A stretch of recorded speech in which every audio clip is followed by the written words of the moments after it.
Hey yo, LAZ, man, make sure y'all subscribe to that Gen Pop TV channel so you don't miss out on some of the episodes that you may have slipped up and not caught. You heard? They all on Gen Pop TV. That's a fact. I got a new episode with Shot coming. Stay tuned. Good news and all of that.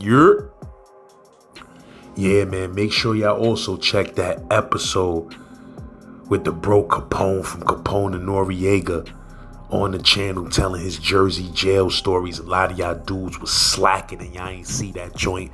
Shout out to the bro Sean Du. You heard? Shout out to the whole Jersey, the whole Willingboro. You know we ain't dropping nothing but movies on this channel. That's a fact. Hey yo, and make sure y'all subscribe. Follow me on Instagram. Cause if you don't know what's going on Instagram, your boy is kind of going viral. You heard? They can't stop me on Instagram, baby. I'm doing it.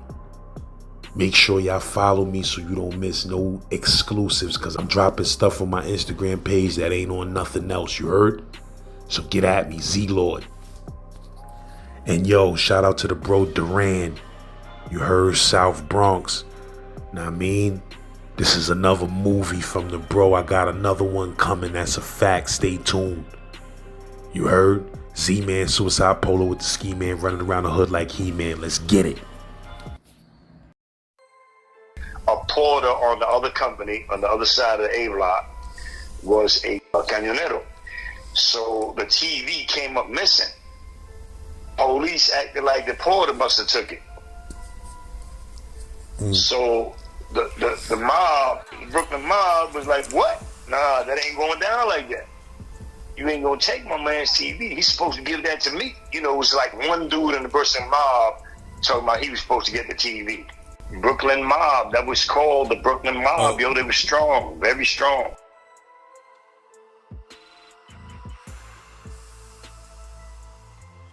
Let's go back to South Africa. I mean, A block. Because a brother I know from my last state bid, he was a porter across the other side of A block. You know, it's my little man. You know, I used to love to school him. He always used to love to listen to me. You know, very, very, very humble. I liked him a lot, man. You know, so this was about the mid 2000s. Sometime, I can't remember, late 2000s. Anyway, he was very quiet. And I never knew he was riding with the Brooklyn mob.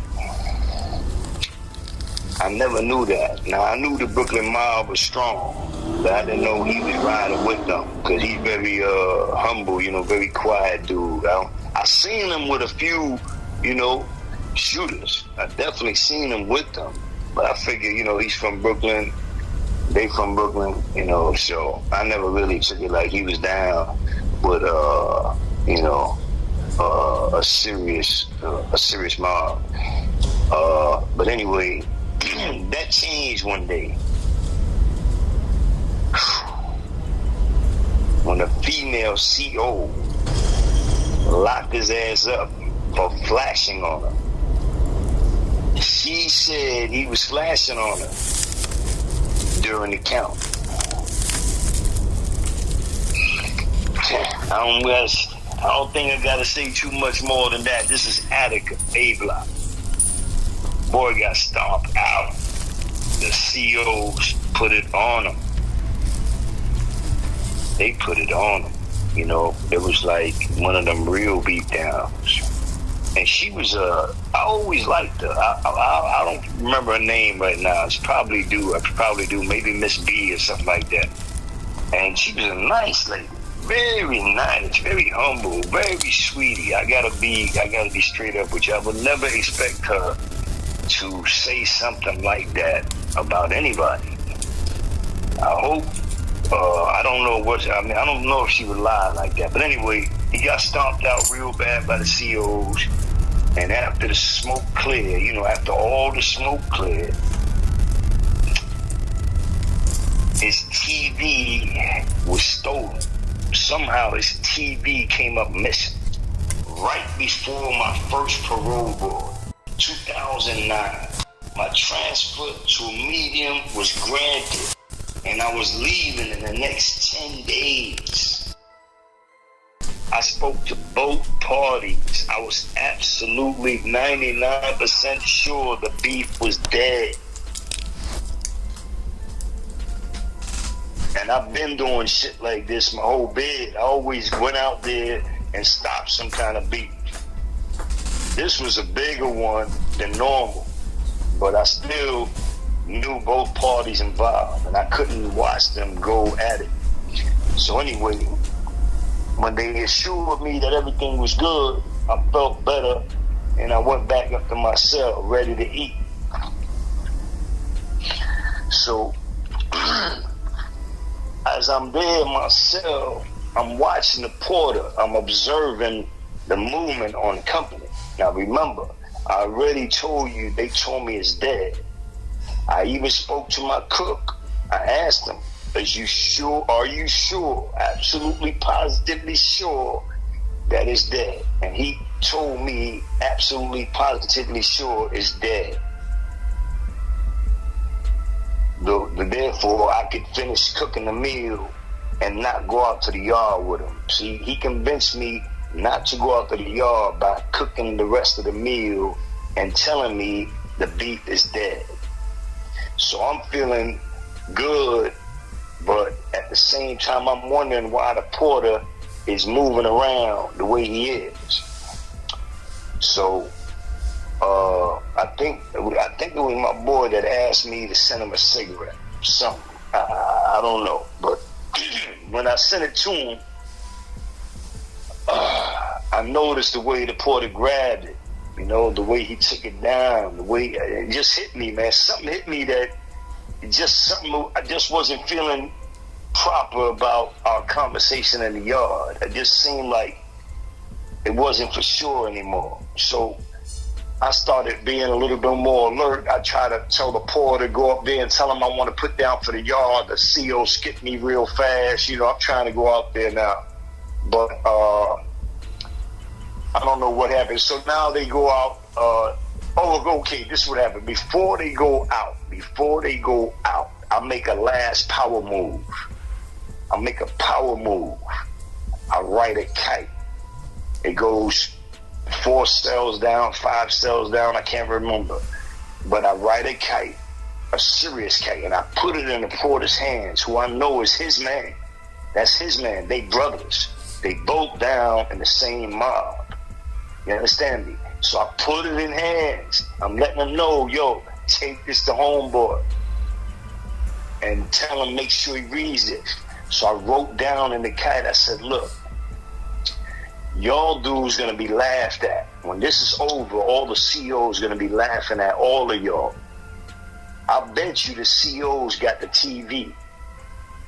What's wrong with y'all? How you gonna believe right away that brother got the TV? Why would he want to take a bull crap TV and start some kind of major beef like this? Listen, you're going for it. I've seen it a dozen times. COs setting this up. Racial riot, they love it. Wake up. I said, you know what? This what I'm willing to do, because I just can't see y'all being so stupid. I'll tell you what I'm gonna do.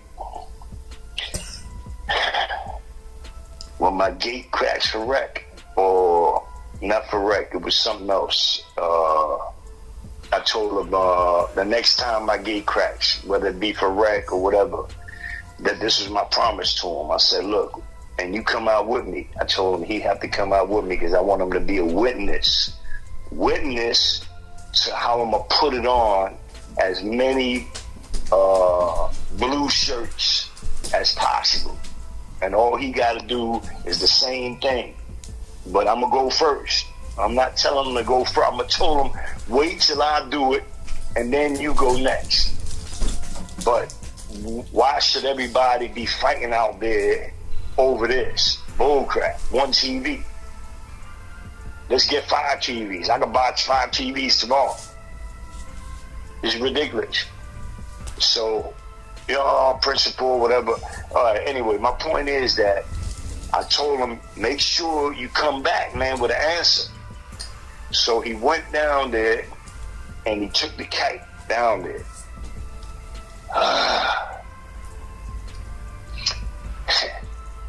Yo,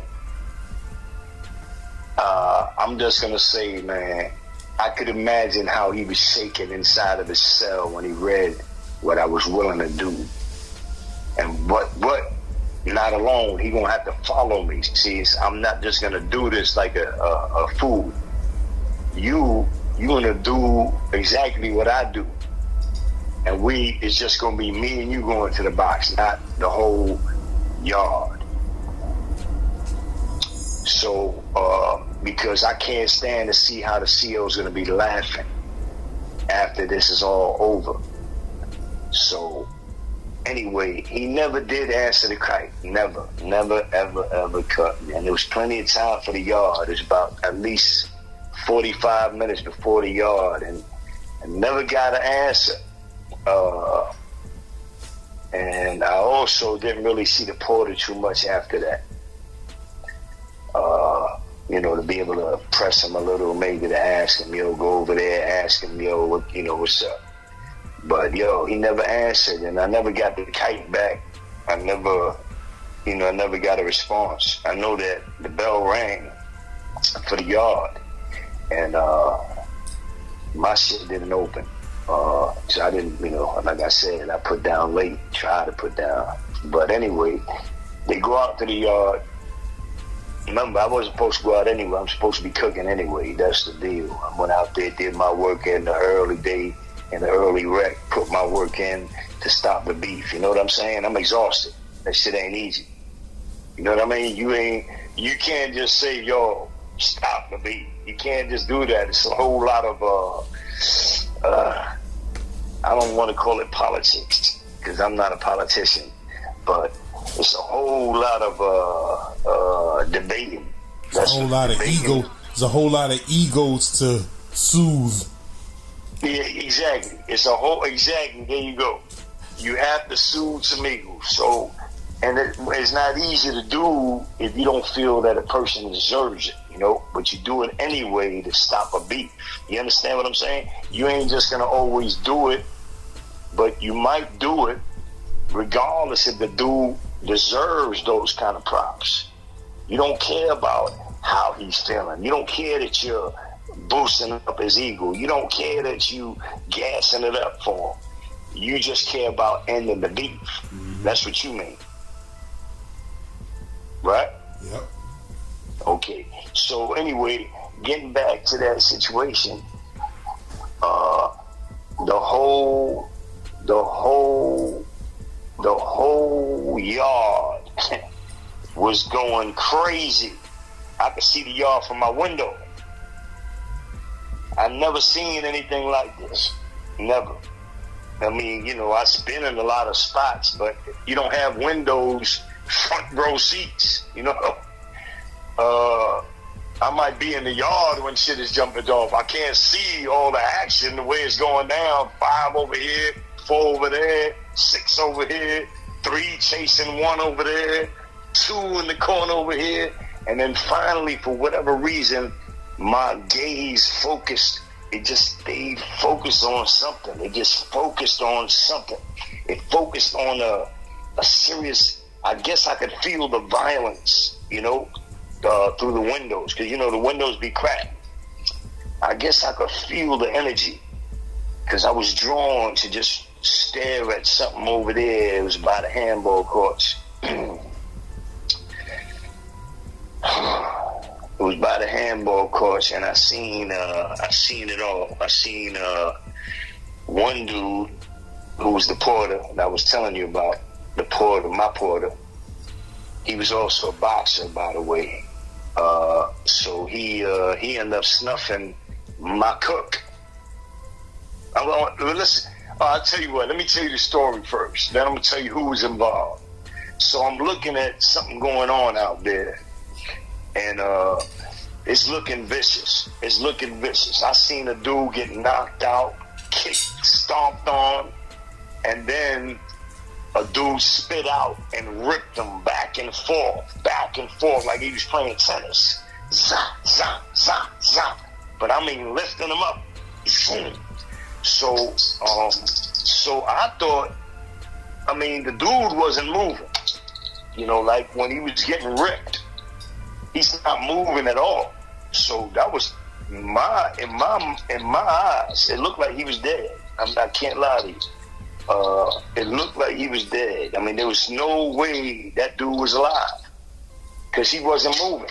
You kick him,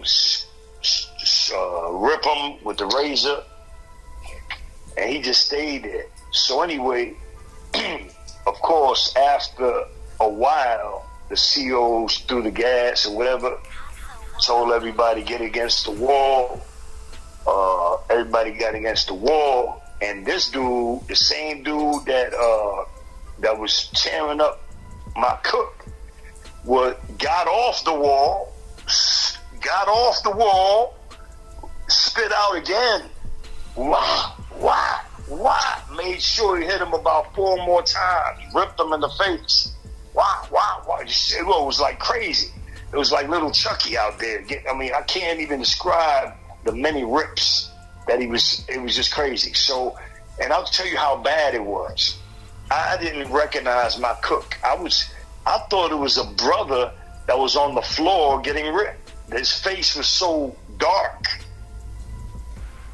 Now my cook, he was light skinned, like kind of like me, same kind of complexion. The dude I was looking at on the floor there getting stomped on and sliced up I thought he was a brother. I thought he was black. That's how dark he was. So anyway, after, like I said, everybody's on the wall, everybody finally getting up, you know, they dragging people out of there, whatever. Dudes got hit up over there, dudes got sliced up over there, dudes got pounded out down the block, you know. But that was probably the worst situation there. That was the most dramatic one, because what happened after that, after everything was cleared up a little, for the most, you know, cleared up a little, the police came out there and they dragged this dude, my cook. They dragged him. Remember, I still didn't know this was my cook this whole time. I'm just watching the whole thing, thinking this dude, whoever that is, got killed. He's definitely got murdered. There's no question about it. I'll tell you why. The police dragged him by his feet all across the concrete on the handball courts, all across the yard, all to the front of the bubble to drag them inside. I'm telling you, they dragged him by his feet. So his head was the last thing. You understand me? His feet was first. His head was dragging on the floor, and he still wasn't moving. So you know he looked dead. Everybody thought he was dead. There was no question about it. Homeboy was dead. So anyway, I'm not. Oh, right. So now everybody starts coming back. You know, they start letting people back 5 at a time, whatever it is. After they get searched, make sure they ain't not stabbed, cut up. They let them back into their cells.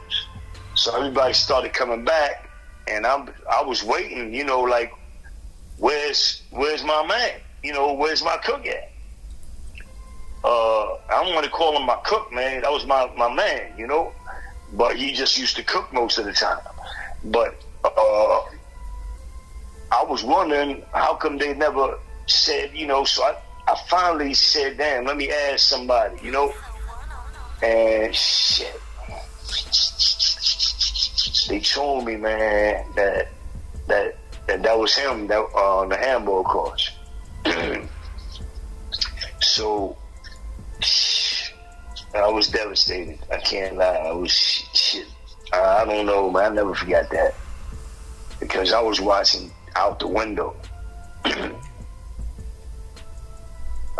So anyway, we got locked in. I don't know what it was. A week. I can't remember. 4 or 5 days. I'm getting a headache just thinking about that whole shit right there. I've never seen anybody get so tossed up out there. I've seen quite a few toss-ups, I can't lie, but this was terrible. And just to think that, I was just talking to him 5 minutes before that, whatever. But anyway, so we go out to the yard about a week later, whatever it was. So the first day, I didn't go out. I just was looking out through the window, see what was going on. That's just the way I move. So I was looking out the window, and remember, I was going to a meeting. Don't forget that very big point. My whole mind is I'm trying to stay out of trouble. I'm trying to get out. I'm trying to go home. So to go home, I got to go to the meeting. That's my mission. I don't be in the law library every day to just not try to go home. So I'm trying to get home. Anyway, right, so we got locked down about 5-6 days, maybe a whole week. I can't remember. I know that when they finally called yard or whatever, I didn't go to that first wreck. It might have been daytime wreck. I can't remember. But I was looking out the window, observing, seeing what was going on. And I noticed there was 6 brothers sitting at one of my tables. I got 2 tables out there. So, a lot of times I be in population alone. They don't really let me be with 2 or 3 of my peoples. They always keep me kind of segregated. So, I took a liking to the cañoneros. They were young, they was wild, they seemed to be men, and they were men. So I didn't mind them sitting at my tables because I'm alone, you know what I'm saying? I don't be out there all the time either. It's not like I'm a kid hanging out in the yard anymore. I got them 2 tables out there. That's for my guests or people I allow to sit there. So, these brothers, one of them was already, he's my man, he was cooking together, so why not let him, him and his boys sit there? I'm not going to do that. Plus, I used to let a lot of dudes sit there that couldn't sit nowhere else. Let them play dominoes at one table. One table, I used to have it kind of like for dominoes, let the old timers sit there, whatever. And, but anyway, Benny B is a legend. I'm sure you heard his name a few times. You can mention it to a lot of people. He is a legend. He definitely did his thing in the 80s. And, went at police and all that stuff. So he had a legendary name out there. So anyway, I was looking at the window again, and I noticed that at nighttime they did the same thing. So that means that they was claiming that table because it was 6 of them. That's the max. You can only have 6 at a table. So I guess they felt that, they caught a body, maybe they felt victorious. I thought it was pretty even match. I thought it was like 5-6 got hit on this side, 6 got hit on the other side, But when the other brother went to the outside hospital, it looked like he got murdered, I guess they felt kind of victorious. Plus, they had shipped out a lot of them, the other brothers I told you about, the Spanish brothers. They shipped out of the strong ones. Anyway, so I'm looking, like I said, I know there's a 6 dude. So I knew, like that night I had a lot of thinking to do. I thought about it in my mind. I say, what you even thinking about that table for, man? You leaving in 6 or 7 days. You might leave in 10 days, right? Whatever it is. You ain't leaving. You're not going to be here longer than 10 days. Why is you concerned about those tables?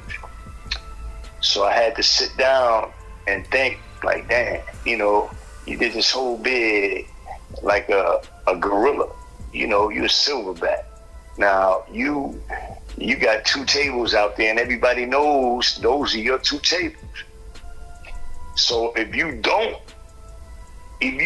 step to your business tomorrow and get your 2 tables back, everybody's going to forget or everything else you did All they're gonna do is talk about that one time you slipped out the side door and went to the medium and didn't hold down the tables for your family. When they come to Attica, they got 2 tables waiting like they supposed to. So I had to think, what was I really loyal to, right? My number one loyalty is to my son. But then you have that other loyalty. It might be number 2, but it might be almost as important, especially when you locked up still. So that other loyalty is to, your valor, your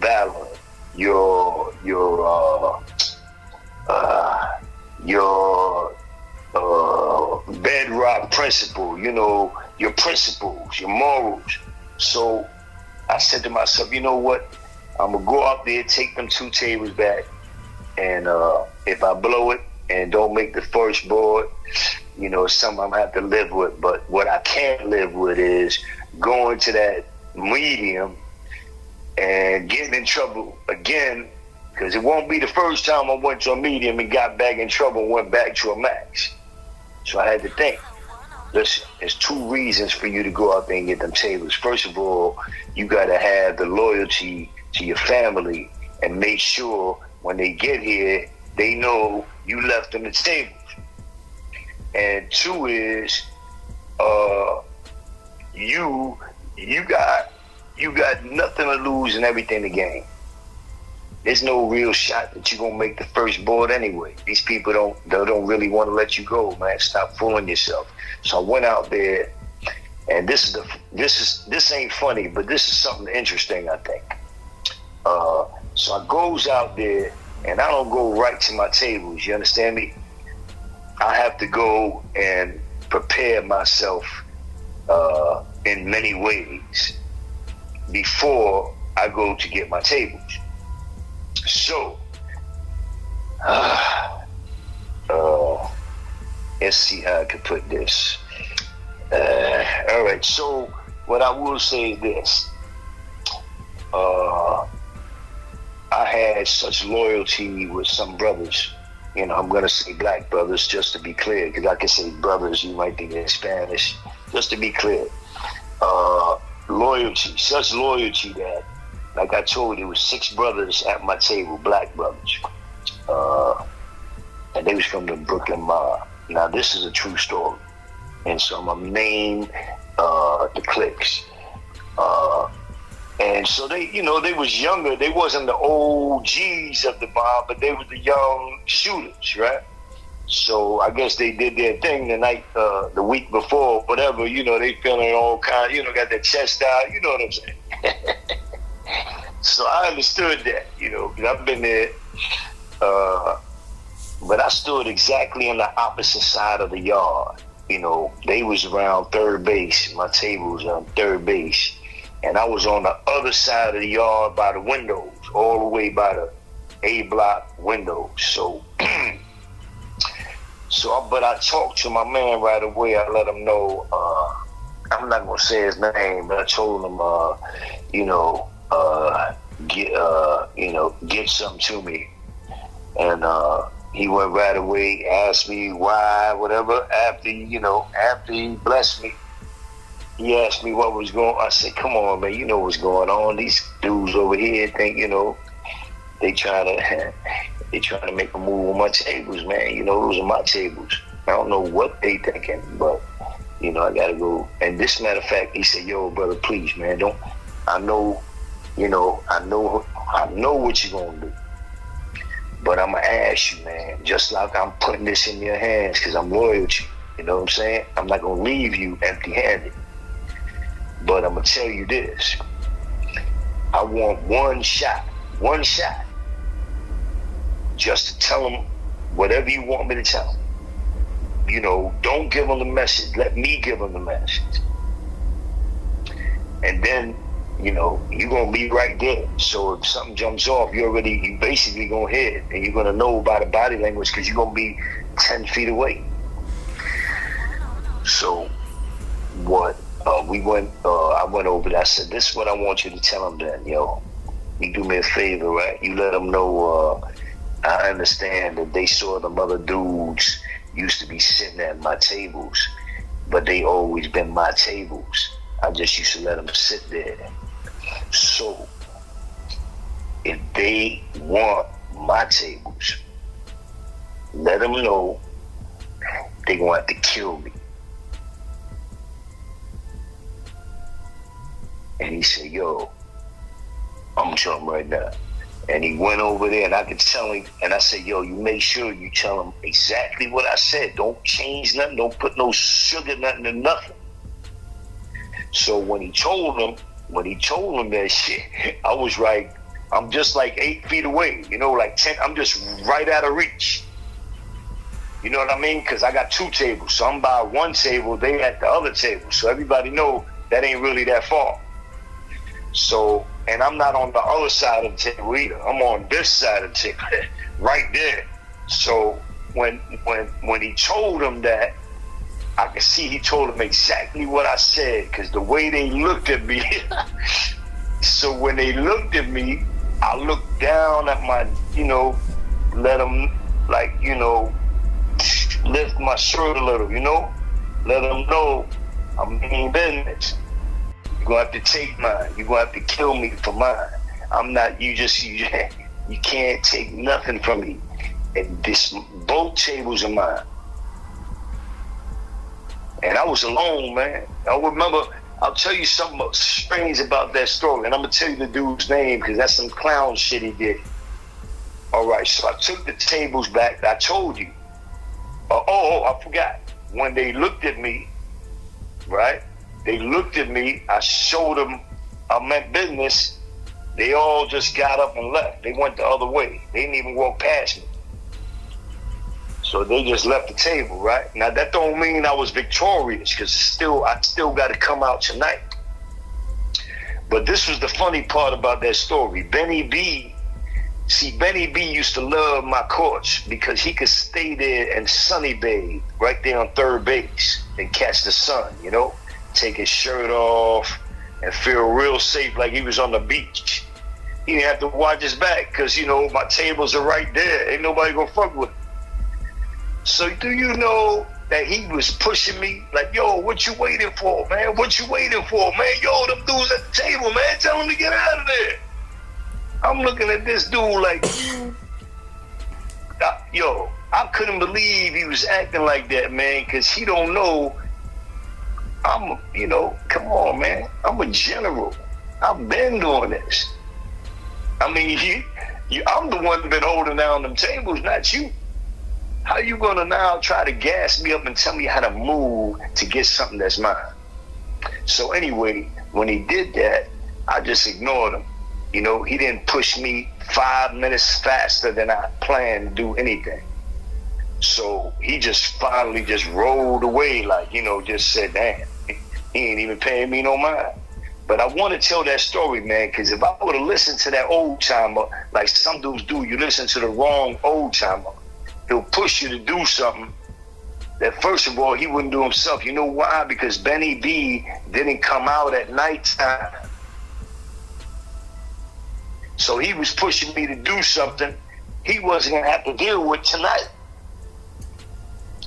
I knew whatever I did today, I'm going to have to come out tonight and face whatever consequences came with that. So I already knew that. So when he was blah, blah, blah riffing, I knew, yo, old man, you ain't coming out tonight. You understand me? Shut the fuck up. I was saying that in my mind. And look what happened. I got the tables back.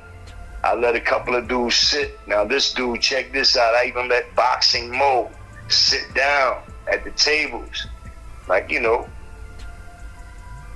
I let a few dudes sit down. Do you know I left, right? Just like I told you, less than 2 weeks later.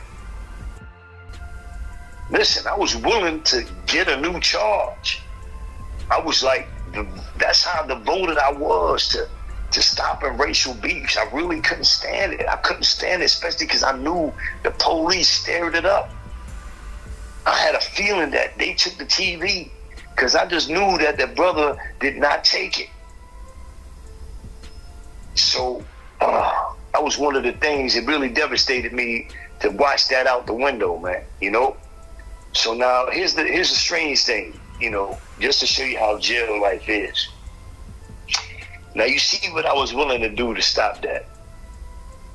Now, not many people would do that.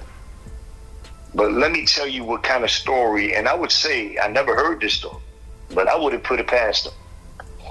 For them to actually change it and say, he didn't come out to the yard. You understand? That's how people operate. And I say lowlifes. I hate to say lowlifes, but only lowlifes could think that way and not see the bigger picture. What you mean? Especially, you ain't come out to the yard that night? Yeah.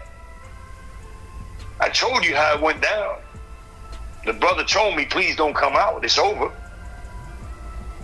I put the work in the daytime, stuck my face out there, telling everybody leave the beef alone. They promised me it was dead. So I felt satisfied. I put my work in. I even offered, I told you, man, I'm dead serious. I told them I'm going at the police.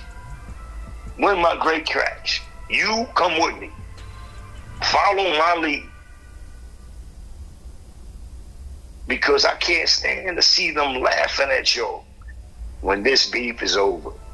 And you find out the TV meant nothing. Because I could buy 5 TVs right now. Yo, it'd be ridiculous. Like dudes fighting over a $5 bag of weed, you know, because they sell them for what, $25 maybe, $30? But they don't see it as a $5 bag of weed in the streets. That was the advantage I had. I would look at it and say, oh, that was just $10 worth of weed. He thinks he got over on me, you know? But I see it as $10 worth of weed. So I'm going to let his ass live. I told you, when it came to dudes, I would let him live faster than, you know, somebody who was oppressing me. Someone who was oppressing me, I felt very defensive towards all the time. Okay, so what else did I leave out? Because I'm always good at that. Nah, you said it wasn't no more problems over that table. Nah, man, never. I left. Oh, this is what happened, right? So the dude, Boxing Mo, yo, this dude took the credit for taking back the tables. What you mean? After you left, you heard that? Yeah. Wait, this is what happened. On the bus, he was saying it. So a dude named China White. And I always respect that about him, man, because I wasn't around, you know? But he straightened that shit out. He said, nah, man, I was watching everything through the window. Duran came out here and did that shit by himself. He told it exactly the way it was, the way I went around and stood next to them while this other dude gave him the message. He described everything. And so I'm glad, man, that it's people like that, man. Just like when I give high props to Knowledge when he talked about the boxing team in Elmira. You know, those are all facts he was saying, and I really got a big respect for him because of that.